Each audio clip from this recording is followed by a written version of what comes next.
Bismillahirrahmanirrahim. Satyan Education Services. Assalamu alaikum students. This is for class 9th metric subject physics. Today we will start chapter number 10, properties of matter. We will study book page number 150 till 156 and it is session number 1. Now first of all we will see what is matter. And we all know that anything which has mass and occupied space is called as matter. Table, book, pencil, chair, these all are matter. According to kinetic molecular theory, matter is made of tiny particles called as molecules and atoms. हमें मालूम है कि matter के molecules वो सब continuous rapid motion में होते हैं. इसके अलावा सॉलिड, लिक्विड और गैस स्टेट्स के दरमियान का जो डिफरेंस है वो मॉलिक्यूल्स के दरमियान डिफरेंस पर ही डिपेंड करता है. We all know that there are 3 states of matter. अब हम देखेंगे कि सॉलिड, लिक्विड और गैसेस में ये पार्टिकल्स किस तरीके से फॉर्म हुए हुए होते हैं. हमें solid they all have definite shape and volume, जबकि सॉलिड के molecules they are in vibratory motion. They have greater density और इसके अलावा distance between molecules of solid is very short. अगर लिक्विड स्टेट की बात करें तो they have definite volume but not shape. Molecules of liquids have random motion. इसके अलावा they have low density as compare to solids. और सबसे जो इम्पोर्टेंट बात है, distance between molecules of solids is greater then the distance between molecules of liquid is greater then solids. जाहिर है molecules के दरमियान डिस्टेंस ज़्यादा है, जिसकी वजह से वो स्टेट लिक्विड स्टेट है और वो आसानी से शेप चेंज कर लेती है. गैसेस की बात करें तो they do not have an definite shape and volume. Molecules of gas moves in a straight line. They have very low density as compared to solids and liquids. इसके अलावा molecules का जो डिस्टेंस है gases में वो भी बहुत ज़्यादा है सॉलिड्स और लिक्विड के मुकाबले में. चौथी स्टेट ऑफ मैटर भी है जिसे प्लाज्मा कहा जाता है. What is plasma? The state of matter in which we have an ionized gas that is called as plasma state. अब वो ionized gas कैसे हैं? अगर हम किसी सब्सटेंस को प्लाज्मा स्टेट में देखना चाहें तो क्या करेंगे? We will take a gas and heat it. When we will add more heat, it will turn into plasma state. Now this process from gas to plasma is known as ionization.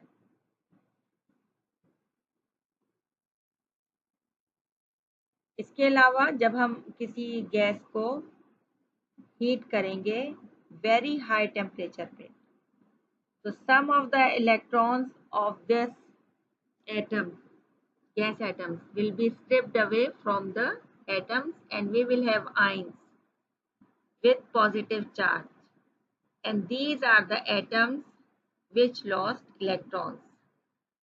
और इस तरीके से हमारे पास plasma state आती है. Plasma state में gas जो है वो न्यूट्रल स्टेट में gas will not conduct electricity, लेकिन प्लाज्मा स्टेट में इट विल कंडक्ट इलेक्ट्रिसिटी, जिसकी एग्जाम्पल हमारे पास नियन साइन की है. सन, उस पर हाईली आयनाइज्ड गैसेज हैं. इसके अलावा हमारे पास फायर और नियन साइंस की एग्जाम्पल्स हैं. Our first property which we will study is elasticity. First of all, I will give you an example. If we apply a force to pull rubber band, it will stretch. When the force is removed, the rubber band comes to its original position, and this behavior of any body is called as elasticity. The property of body which tends to regain their actual shape or size after the removal of applied force, deforming force. For example, spring, elastic and rubber band, they all possess elasticity. अभी हमने इसकी example दी थी कि अगर एक rubber band को हम force apply करें तो वो स्ट्रेच होगा और वो फोर्स हटाने के बाद वो रबर बैंड अपनी ओरिजिनल पोजीशन पे वापस आ जाएगा. तो इस बिहेवियर को हम इलास्टिसिटी कहते हैं. What is deforming force? The force that has been applied on the bodies to change their shape or size is known as deforming force. हमने इस रबर बैंड पे फोर्स अप्लाई की ताकि वो स्ट्रेच हो जाए, लेकिन अगर हम ये फोर्स अप्लाई करते ही रहें तो एक वक्त आएगा कि वो रबर बैंड अपनी पोजीशन को, अपनी शेप को खो देगा और टूट जाएगा. That force is called as deforming force. What is elastic restoring force? अब इलास्टिक रिस्टोरिंग फोर्स क्या है कि हर बॉडी पे जिसके अंदर इलास्टिसिटी है और हम उसके ऊपर फोर्स अप्लाई कर रहे हैं तो उसके अंदर एक ऐसी रिएक्शन फोर्स या इंटरनल फोर्स ज़रूर एग्जिस्ट करती है जो कि उस बॉडी को अपनी एक्चुअल शेप या साइज पर वापस लेकर आती है जब हम वो डिफॉर्मिंग फोर्स हटा देंगे.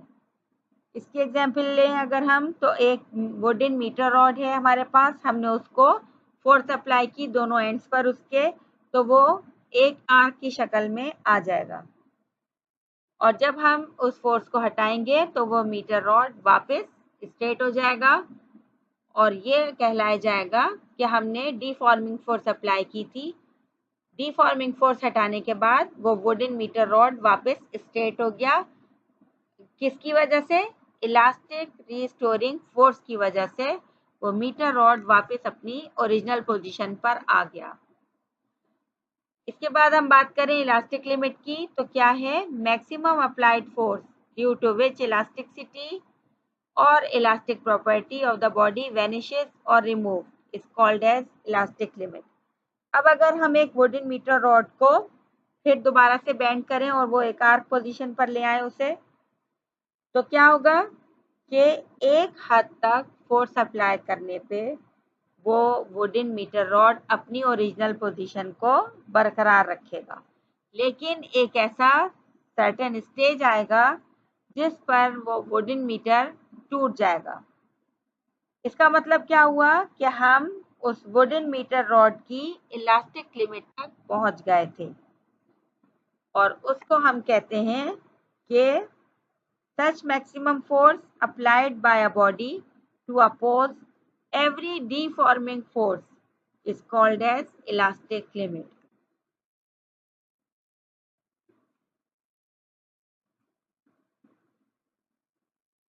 Now I hope that you will understand these all four properties.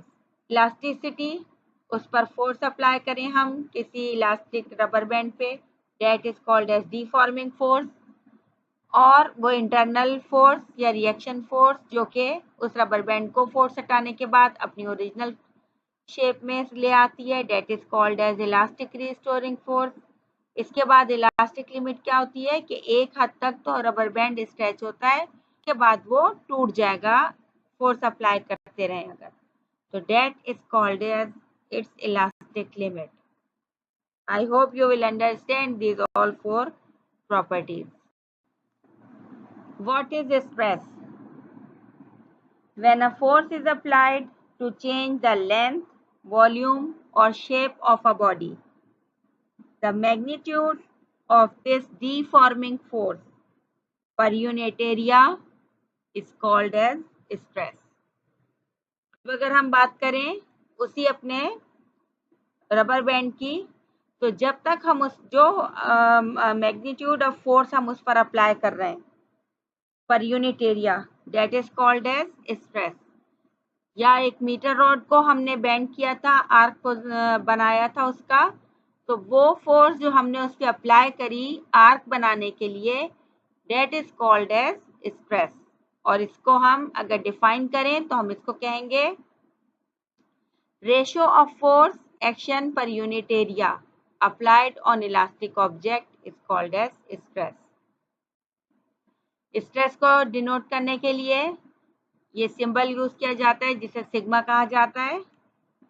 Now mathematically our formula will stress is equals to force per unit area. और सिंबॉलिक सिंबल्स में बात करें तो sigma is equals to F upon A. और इसका unit क्या बनेगा? Force is always measured in newton and area, what is area? Length into height. और लेंथ को भी हम मीटर में मेजर करते हैं, हाइट को भी हम मीटर में मेजर करते हैं, तो हमारे पास एरिया का फॉर्मूला आता है मीटर स्क्वायर। तो व्हाट इज स्ट्रेस? इसको हम याद रखेंगे कि स्ट्रेस क्या है। स्ट्रेस होती है वो फोर्स जो कि किसी भी बॉडी की लेंथ, वॉल्यूम या शेप को चेंज करने के लिए हम अप्लाई करते हैं, that is called as stress. And stress is force applied per unit area F upon A. What is strain? Stress produce a change in length, volume or shape of an object. This change in the shape of the object is called strain. अब हमने stress apply किया rubber band पे या उस metre rod पे, हम कह लें वुडन की रबर बैंड पे हमने स्ट्रेस अप्लाई किया तो वो स्ट्रेच हो गया। अब स्ट्रेन क्या है कि अगर हम फोर्स अप्लाई कर रहे हैं या स्ट्रेस अप्लाई कर रहे हैं किसी भी ऑब्जेक्ट पे, तो उसमें जो चेंज आ रहा है उसके लेंथ में, उसके वॉल्यूम में या उसकी शेप में, this change in the shape of the object is called as strain. इसको डिफाइन करेंगे हम, द चेंज इन शेप और size of a body due to applied force is called as strain. यानी अगर हम स्ट्रेस किसी चीज पर अप्लाई करते हैं तो उसके अंदर क्या प्रोड्यूस होता है? Strain. Now there are two types of strain. Number 1 longitudinal strain, number 2 volumetric strain. और हम इस बुक में अपने चैप्टर में सिर्फ लॉन्गिट्यूडनल स्ट्रेन की बात करेंगे। What is longitudinal strain? जब हमने किसी भी ऑब्जेक्ट पर फोर्स अप्लाई किया, स्ट्रेस अप्लाई किया, तो उसमें स्ट्रेन प्रोड्यूस हुआ। यानी हमने जब कोई डिफॉर्मिंग फोर्स अप्लाई की to change the length, volume और शेप ऑफ अ बॉडी, तो magnitude of deforming force is called as stress. What is strain? Stress produce a change in length, volume और shape of an object. This change in the shape of the object is called as strain. तो longitudinal strain हुआ और volumetric strain आता है। जब हम stress apply करेंगे किसी भी ऑब्जेक्ट पे तो उसमें दो तरह का स्ट्रेन आएगा, लॉन्गिट्यूडनल और वॉल्यूमेट्रिक। ठीक है, इसे याद रखेंगे। नंबर 1 लॉन्गिट्यूडनल स्ट्रेन क्या है? Change in length per unit original length of a body is called longitudinal strain. Longitudinal strain क्या है? If a stress produces change in length, then the strain is called longitudinal strain. यानी हमने stress apply किया किसी भी object पे, stress apply करने पे उस ऑब्जेक्ट की लेंथ में चेंज आएगा तो वो कहलाया जाएगा longitudinal strain. What is longitudinal strain? If a stress is produces change in length, then the strain is called as longitudinal strain. अगर स्ट्रेस अप्लाई करने पे किसी ऑब्जेक्ट में लॉन्गिट्यूडनल स्ट्रेन आएगा, उसमें लॉन्गिट्यूडनल स्ट्रेन पैदा होगा, तो वो कहलाया जाएगा लॉन्गिट्यूडनल स्ट्रेन। और उसको हम डिफाइन कैसे करेंगे? Change in length per unit original length of a body is called as longitudinal strain and it is denoted by EL. हम longitudinal strain को किससे डिनोट करते हैं? EL से. Now our formula will become EL is equals to delta L divided by L. Delta L क्या है? Change in length per unit original length. For example अगर हमारे पास ये एल क्या है? लेंथ ऑफ द ऑब्जेक्ट है. इसका मतलब ये हुआ कि अगर हमारे पास एक ऑब्जेक्ट है और हमने उसको उस पर स्ट्रेस अप्लाई किया, उसके अंदर स्ट्रेन प्रोड्यूस हुआ और उस स्ट्रेन ने उसकी लेंथ को चेंज किया, तो हम उसे मैथमेटिकली कैसे कहेंगे? EL is equals to delta L divided by L. Change in length per unit original length of a body is called as longitudinal strain. और इसे कैसे डिनोट करते हैं? EL is equals to delta L divided by L. और इस E को हम strain को शो करते हैं E एप्सिलॉन से. इसका कोई यूनिट नहीं है. क्यों यूनिट नहीं है? क्योंकि डेल्टा एल भी हम मीटर में मेजर करते हैं और लेंथ को भी हम मीटर में मेजर करेंगे, तो इन दोनों का यूनिट जो है वो कैंसिल कर देगा मीटर मीटर को. हमारे पास ये अमाउंट जो है ये यूनिटलेस होगा. स्ट्रेन कितनी तरह का होता है? स्ट्रेन कितनी तरह का है? 2 तरह का. लॉन्गिट्यूडनल हमने देख लिया. अब आइए वॉल्यूमेट्रिक स्ट्रेन पे. Change in volume per unit original volume of a body is called volumetric strain and it is denoted by epsilon V. V for volume, यानी अगर हम स्ट्रेस अप्लाई करें किसी भी ऑब्जेक्ट पे, किसी भी बॉडी पे, तो उसके वॉल्यूम में जो चेंज आएगा per unit original volume, that is called as volumetric strain and its formula is epsilon V is equals to delta V, यानी change in volume per unit original volume. V जो है उसका original volume है, delta V उसकी change in volume है. इसी तरह ऊपर लॉन्गिट्यूडनल स्ट्रेन में delta L change in length है और L जो है वो उसकी ओरिजिनल लेंथ है. इसी तरह से वॉल्यूमेट्रिक स्ट्रेन का भी कोई यूनिट नहीं है क्योंकि ये दोनों एक ये रेशो है, मीटर मीटर को कैंसिल कर देगा और ये यूनिटलेस हमारा स्ट्रेन होगा. Now what is Hooke's law? अभी हमने पढ़ा what is stress and what is strain. जब भी किसी भी ऑब्जेक्ट पर, फॉर एग्जांपल हमने रबर बैंड की ली थी या हमने वुडन मीटर स्केल लिया था, लकड़ी के स्केल को, हमने कहा था जब हम उस पर स्ट्रेस अप्लाई करेंगे तो उसमें एक स्ट्रेन प्रोड्यूस होगा, यानी हमने रबर बैंड पर फोर्स अप्लाई की थी तो उसमें एक स्ट्रेच आया था. और या अगर हम वुडन मीटर स्केल की एग्जांपल लेते हैं, हमने उसको आर्क में चेंज किया था, मोड़ा था, बेंड किया था दोनों उसके एजेस से, तो वो विद इन इलास्टिक लिमिट, यानी अपनी इलास्टिक लिमिट के अंदर एक आर्क में चेंज हो गया था. हमने कहा था कि विद इन इलास्टिक लिमिट, अगर हम इलास्टिक लिमिट से बढ़ जाते हैं तो रबर बैंड भी टूट जाएगा और वो वुडन मीटर स्केल भी टूट जाएगा. तो हुक्स लॉ क्या है? हुक्स लॉ है कि within elastic limit stress is directly proportional to strain, यानी स्ट्रेस क्या है? अप्लाइड फोर्स है, वो डायरेक्टली प्रोपोर्शनल किसके है? स्ट्रेन, यानी एक्सटेंशन, उसमें कितना चेंज आता है उसकी शेप में या वॉल्यूम में या लेंथ में. तो force is directly proportional to extension.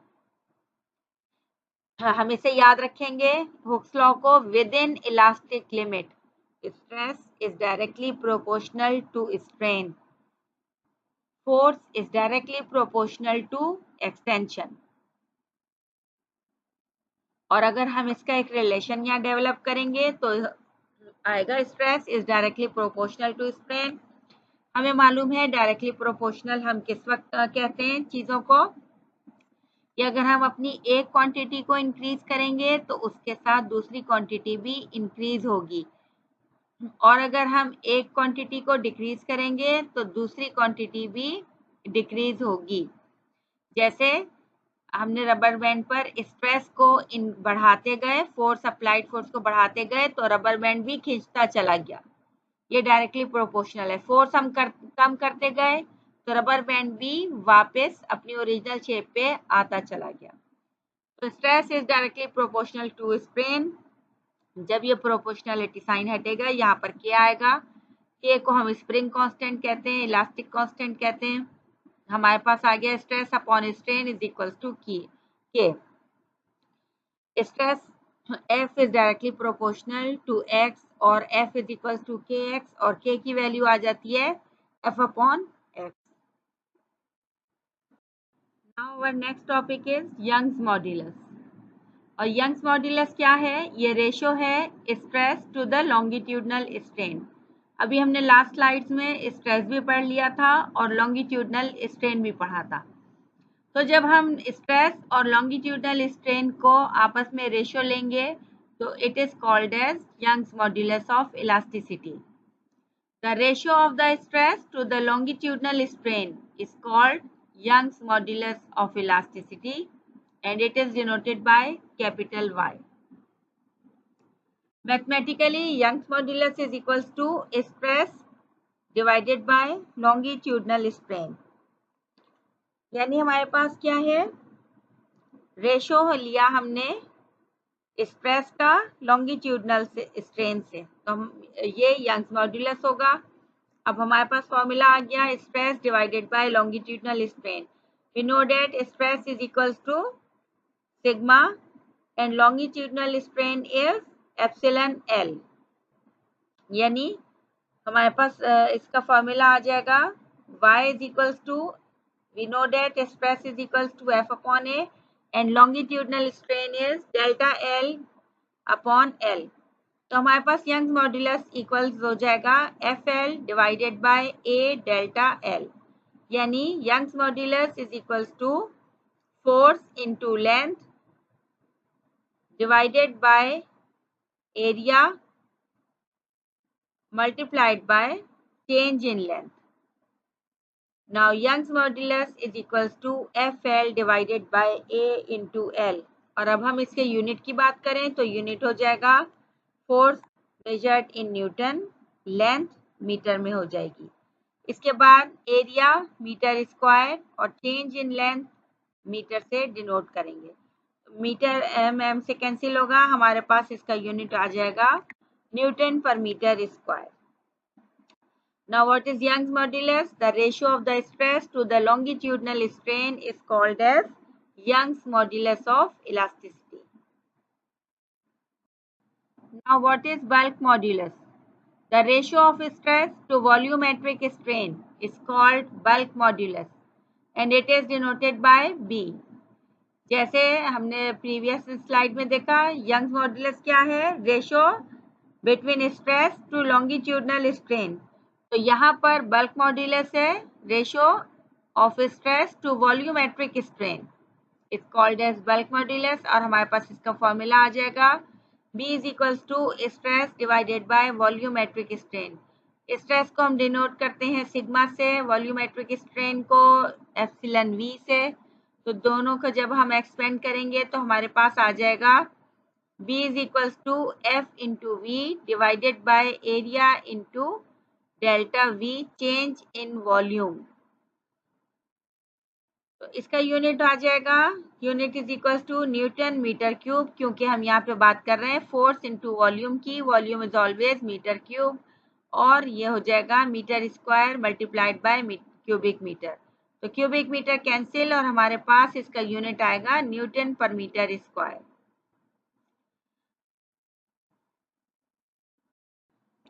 Our next topic is comparison of elasticities of two substances. A body is said to be more elastic if it retains its elasticity on the application of a large external force than a body which loses its elasticity at a lesser external force. अगर हम दो substances की इलास्टिसिटीज का comparison करें तो हम किस substance को मोर इलास्टिक कहेंगे? वो सब्सटेंस जो कि एक लार्ज एक्सटर्नल फोर्स को बेयर कर लेगा, that is more elastic than the substance which loses its elasticity at a lesser external force. हम बड़ी फोर्स अप्लाई करें और एक सब्सटेंस वो उस फोर्स को बेयर कर ले तो वो मोर इलास्टिक होगा देन द सब्सटेंस जिस पर हम कम फोर्स अप्लाई करें और वो उसके बाद भी उस स्ट्रेस को बर्दाश्त न कर सके तो वो लेस इलास्टिक होगा.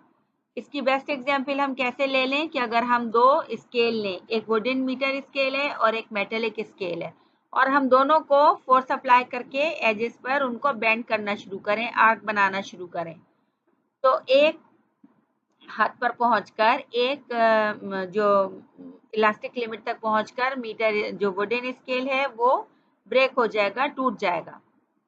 लेकिन एक बड़ी एक्सटर्नल फोर्स भी वो मेटेलिक स्केल बर्दाश्त कर जाएगा और वो फोर्स हटाने पर वो अपनी ओरिजिनल पोजीशन पर वापस आ जाएगा.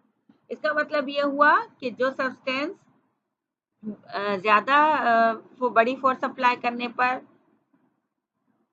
अपनी इलास्टिसिटी को रिटेन करता है वो मोर इलास्टिक होता है. अब आइए इसका एक एक्सपेरिमेंट यहाँ पे किया गया है. वो क्या एक्सपेरिमेंट है कि दो इलास्टिक सब्सटेंसेस हमने लिए एक्स और वाई, और वो क्या है, वायर की शेप में है, और वो दोनों वायर आइडेंटिकल हैं इस तरीके से कि उनकी सेम लेंथ है. फॉर एग्जांपल हमने उनको 1 सेंटीमीटर का कह दिया या 5 सेंटीमीटर का कह दिया, सेम लेंथ है और उनका same area of cross section है. Same area of cross section यानी अगर हम उस तार को तोड़ें तो वो जो उसका गोल दायरा फंसा है वो उनका same area of cross section होना चाहिए. अब हम क्या सपोज कर रहे हैं कि same stress is applied to both of them. हमने दोनों पे सेम स्ट्रेस अप्लाई किया, उसके नतीजे में कितना स्ट्रेन आएगा? एप्सिलॉन एक्स वायर एक्स में आएगा और एप्सिलॉन वाई प्रोड्यूस होगा वाई वायर में. उसके बाद ई एक्स और ई वाई जो हैं वो उनके इलास्टिसिटी के मॉड्यूलाई हैं. Now by definition we know that moduli of wire x E is equals to stress पर या stress divided by epsilon x, यानी x वायर में कितना स्ट्रेन आ रहा है, इसी तरीके से moduli of y wire is equals to stress divided by epsilon y. हमें पता है यहाँ पे सिग्मा जो है ये स्ट्रेस अप्लाइड है और moduli of x divided by moduli of y क्या हो जाएगा हमारे पास? Stress divided by epsilon x, और दोनों को हम मॉड्यूलाई ऑफ y लिखेंगे stress divided by moduli of epsilon y, strain in wire y. हमारे पास क्या बचेगा बाकी? जब हम इसको सिंप्लीफाई करेंगे हमारे पास आएगा strain in wire y divided by strain in wire x.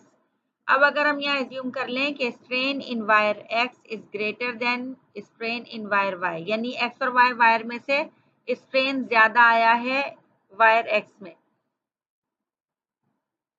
तो हमारे पास क्या है? हमारे पास है moduli of elasticity of wire x is less than moduli of wire y. तो हम इससे हम क्या एज्यूम करेंगे कि अगर एक बॉडी में स्ट्रेन जो प्रोड्यूस होता है वो जितना ज़्यादा होगा, इसका मतलब ये है कि वो बॉडी उतना ही कम इलास्टिक होगी. और इन दो केसेस, इस केसेस में जब हमारे पास दो वायर्स हैं एक्स और वाई, हमने क्या देखा कि एक्स जो वायर है उसमें स्ट्रेन ज्यादा प्रोड्यूस हुआ. क्या कह रहे हैं हम एंड में? If strain in wire X is greater than strain in Y, इसका मतलब ये है कि स्ट्रेन वायर एक्स का ज्यादा है तो इसमें ये सब्सटेंस जो है ये कम इलास्टिक है, और जिसमें वायर वाई में स्ट्रेन कम प्रोड्यूस हुआ, इसका मतलब ये है कि ये मोर इलास्टिक है वायर एक्स से। और हमने जैसे शुरू में कहा था कि जिस सब्सटेंस में दो सब्सटेंस हमने लिए, जिस सब्सटेंस में लार्जर स्ट्रेन आता है जब हम उस पर स्ट्रेस अप्लाई करें तो वो सब्सटेंस जो है वो आपका वो लेस इलास्टिक होता है। जिस सब्सटेंस में लार्जर स्ट्रेन आएगा वो लेस इलास्टिक होगा, और जिस सब्सटेंस में स्मॉलर स्ट्रेन आएगा वो मोर इलास्टिक होगा। और हमने शुरू में यहाँ पे तो वायर की एग्जांपल्स ली है। हमने शुरू में एक वुडन स्केल और एक मीटर स्केल मेटेलिक स्केल की बात की थी। तो उस केस में जिसके ऊपर ज़्यादा स्ट्रेन आया था वुडन स्केल पे, तो वो स्केल हमारा लेस इलास्टिक है। Our next topic is Hooke's law applied to a helical spring. अब इस एक्सपेरिमेंट में हम क्या करेंगे, हम ये देखेंगे कि अगर एक हेलिकल स्प्रिंग हम एक सपोर्ट के साथ हैंग कर देंगे तो क्या हुक्स लॉ वहां पर अप्लाई होगा या नहीं। और हुक्स लॉ क्या है, अभी हमने पहले पढ़ा है कि stress is directly proportional to strain. इसका मतलब ये हुआ कि अगर हम किसी बॉडी पे 20 न्यूटन फोर्स अप्लाई कर रहे हैं, या हमने उसके ऊपर स्प्रिंग के साथ हमने कोई मास अटैच किया, तो जितना हम उसके ऊपर स्ट्रेस स्प्रिंग पर अप्लाई कर रहे हैं उसके ही डायरेक्टली प्रोपोर्शनल उस पर स्ट्रेन प्रोड्यूस होगा। Now let's start this topic. हमने एक हेलिकल स्प्रिंग को, अभी आप डायग्राम नेक्स्ट स्लाइड पे देखेंगे। Please draw the diagram with this experiment. हम एक हेलिकल स्प्रिंग के साथ उसको हेलिकल स्प्रिंग को हम सस्पेंड कर देंगे वर्टिकली एक सपोर्ट के साथ। उसके बाद हम एक ब्लॉक अटैच करेंगे उसके लोअर एंड पे। अब जैसे ब्लॉक अटैच करेंगे तो हम क्या देखेंगे कि उसमें स्प्रिंग, जाहिर स्प्रिंग है तो वो स्ट्रेच होगा। जैसे ही उस पर हमने मास अटैच किया, एक ब्लॉक अटैच किया, तो उस पर वो स्प्रिंग अटैच होगा, स्ट्रेच होगा। अब स्प्रिंग हमने कहा एक वर्टिकल हमने उसको हैंग किया है हेलिकल स्प्रिंग को सपोर्ट के साथ, तो उसमें स्ट्रेच कहाँ होगा, वो डाउनवर्ड पोजीशन में स्ट्रेच आएगा। और थोड़ी देर के बाद, जाहिर है हेलिकल स्प्रिंग है तो मास अटैच करने के बाद वो थोड़ी देर के बाद वो रेस्ट पोजीशन पर आएगा, इक्विलिब्रियम कंडीशन में आएगा। अच्छा, इक्विलिब्रियम कंडीशन में आने के बाद यानी अब वो हेलिकल स्प्रिंग मूव नहीं कर रहा होगा, बिल्कुल स्टिल हो जाएगा। उस वक्त उस पर कौन सी दो फोर्सेस काम कर रही होंगी, you know that. Number 1 force of gravity that is always acting downward. Number 2 tension in the spring and it always works in upward direction. जैसे ही हमने हेलिकल स्प्रिंग के साथ एक ब्लॉक हैंग किया तो उसके ऊपर दो फोर्सेस ने, जब इक्विलिब्रियम कंडीशन में आ गया उसके बाद दो फोर्सेस ने काम किया। नंबर 1 फोर्स ऑफ ग्रेविटी जो कि उसको एक्टिंग डाउनवर्ड नीचे की तरफ खींच रही है।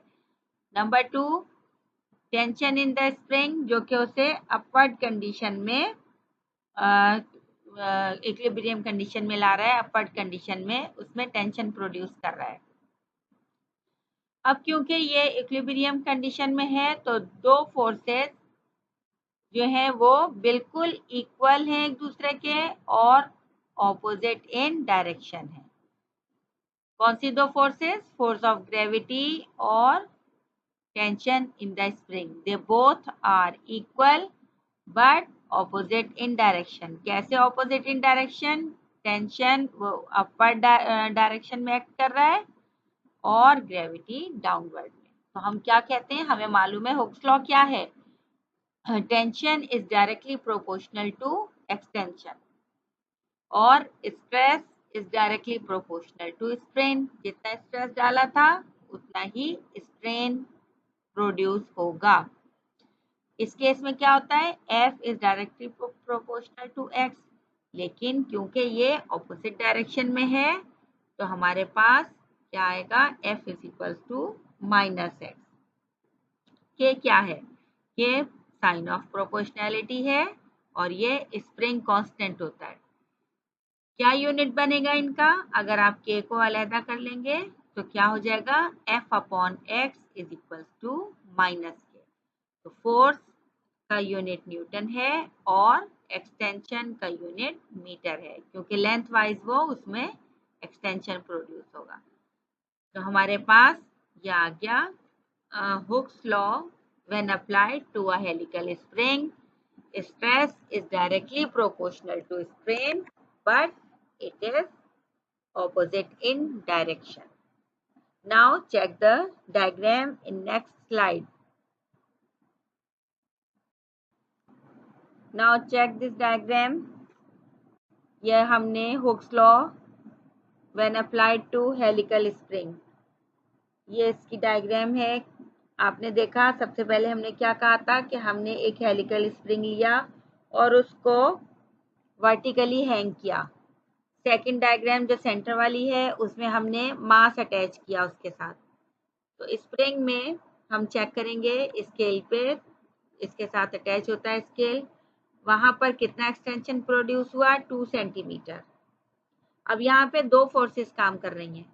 एक फोर्स काम कर रही है फोर्स F ग्रेविटी की, जो कि उसे बिल्कुल नीचे की तरफ अब डाउनवर्ड डायरेक्शन में पुल कर रही है, और डिस्प्लेसमेंट D जो कि टेंशन है इस केस में, और वो टेंशन उसमें कितना स्प्रिंग में आ रहा है, हेलिकल स्प्रिंग में 2 सेंटीमीटर इन्होंने शो किया है। Now what happens when we attach another block of same mass with this helical spring? हमने 4 न्यूटन का एक और मास अटैच कर दिया अपने हेलिकल स्प्रिंग के साथ। थर्ड डायग्राम देखिए ऑन योर राइट हैंड। तो क्या होगा, एक मास अटैच किया था 4 न्यूटन का, तो 2 सेंटीमीटर की डिस्प्लेसमेंट एक्सटेंशन आई थी।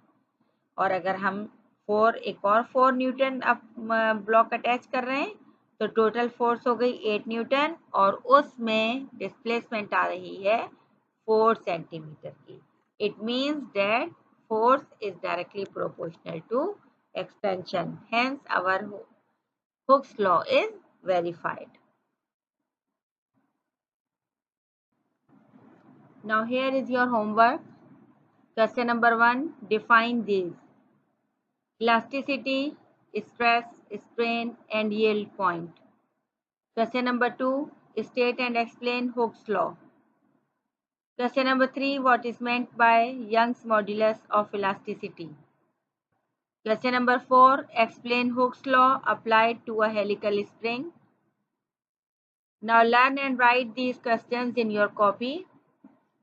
Fill up your index properly and do this work neatly in your copy. Students, thank you. Allah Hafiz.